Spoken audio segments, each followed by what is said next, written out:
costing her even more out-of-pocket funds. What's up, guys? It's Emile Ennis Jr. back here on Clevver News. Happy Friday, we made it. But Katy Perry, on the other hand, probably isn't that happy because she lost the lawsuit. So the lawsuit cost her record label a whopping total of $1.2 million after it found Dark Horse guilty of ripping off a tune from a Christian rapper named Flame. The federal judge for suing Dr. Luke and 7 other songwriters on Dark Horse for stealing the tune called Joyful Noise. Katy's record label, Capitol Records, was also a defendant in which they had to put forth the $1.2 million.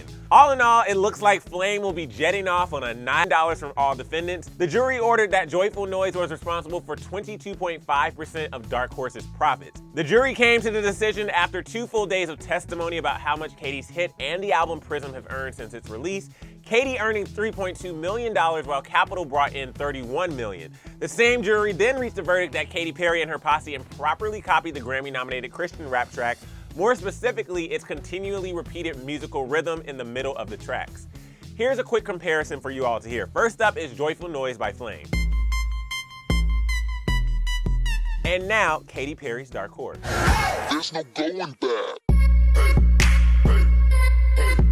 Flame first filed the lawsuit back in 2014, claiming that she stole the underlying beat and riff, while also destroying his reputation in Christian music after becoming associated with the anti-Christian imagery presented in her music video. Katy called BS on that and also claimed that she never even heard the song before he filed the lawsuit, but unfortunately for Katy, Flame's legal team convinced the jury that his nominated song was popular enough to have been heard and ripped. Alright, I want you to chime in and you can be the judge. Do you think that Katy ripped off the track, or is Flame reaching a little too far on this one?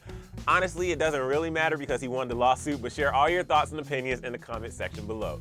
And as always, don't forget to hit that subscribe button, then click right over here for another video. Thanks again for checking in with me here on Clevver News. I'm your host, Emile Ennis Jr., and I'll catch you later.